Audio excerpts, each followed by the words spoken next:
Paul Biya, roi feignant à perpétuité, titre Libération aujourd'hui.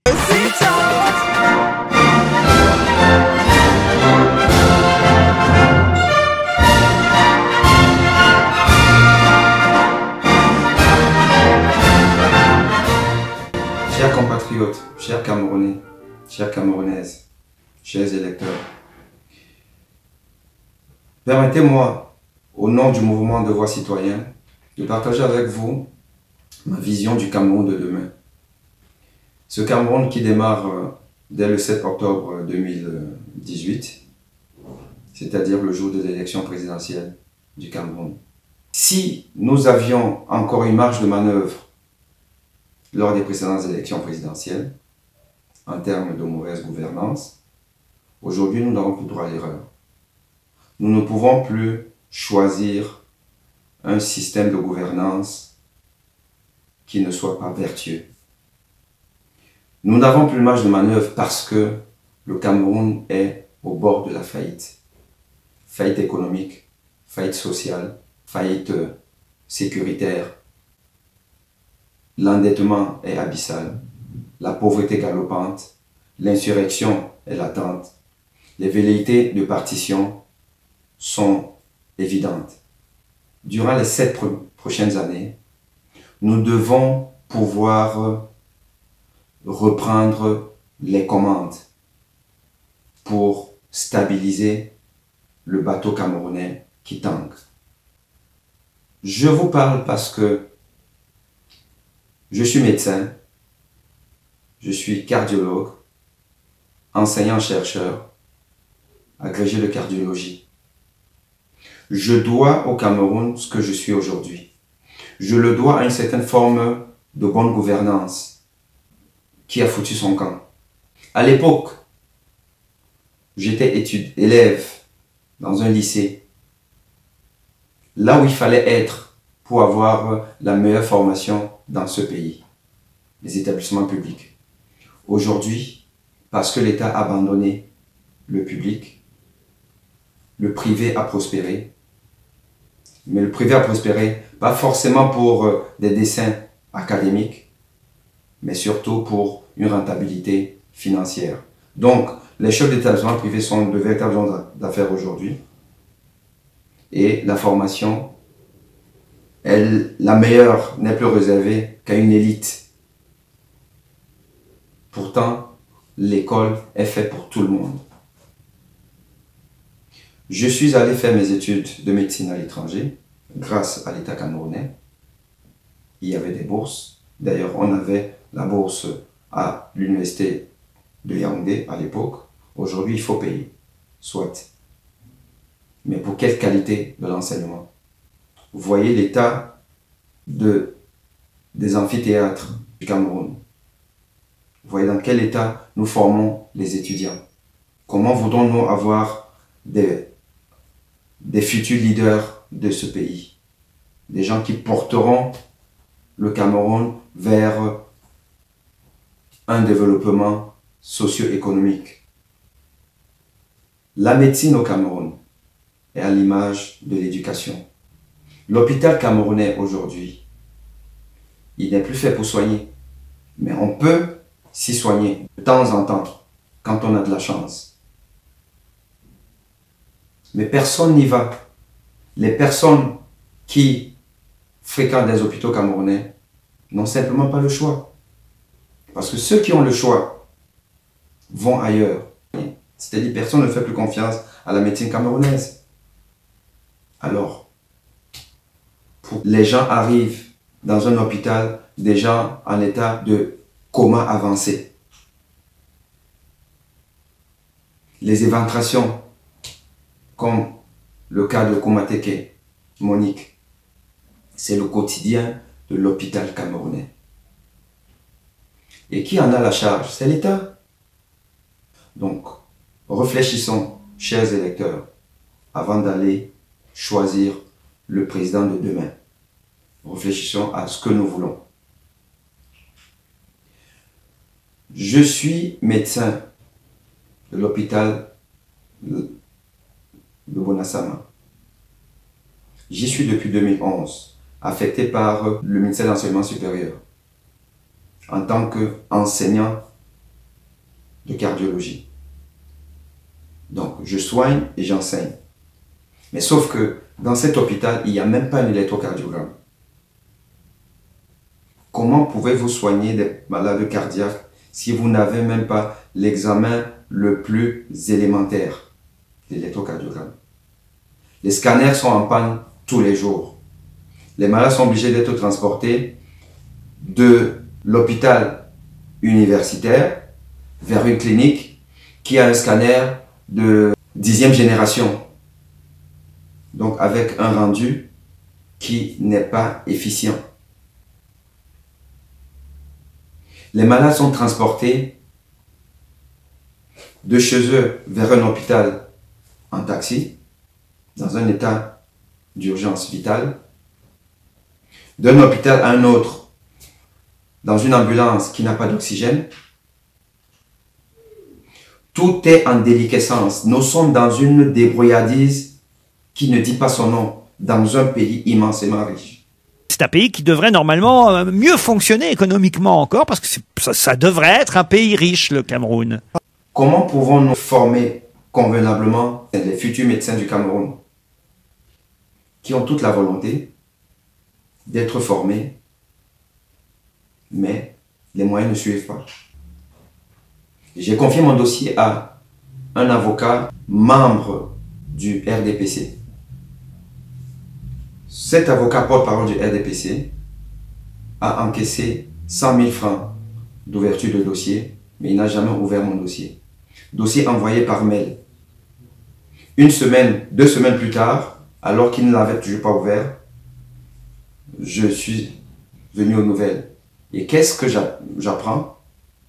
Cet avocat m'écrit que son cabinet a subi un délestage d'1 semaine dans la ville de Douala, le quartier Aqua. 1 semaine de délestage. Effectivement, c'est un mensonge, mais un mensonge qui est vraisemblable. Parce que vous imaginez qu'un avocat français ne vous dira jamais qu'il n'a pas ouvert votre dossier parce qu'il a été délesté pendant 1 semaine à Paris, à Lyon, ou je ne sais pas trop, ou à Nantes. Mais si lui le dit, c'est parce que c'est possible, parce que c'est vrai, parce qu'au Cameroun, on peut ne pas avoir l'électricité pendant 1 semaine. On n'a pas de l'eau potable. Les gens meurent de choléra. Et ces messieurs viennent sur les plateaux télé nous expliquer qu'ils représentent le meilleur choix. Comment est-ce possible? Et comment nous pouvons croire à ça? Et d'ailleurs, ils le disent avec suffisamment de sérieux parce qu'ils savent que potentiellement, nous pouvons croire à ces inepties. Parce que la culturation généralisée, qui est le mode opératoire de ce système de gouvernance, ce système qui prône la confiscation des privilèges,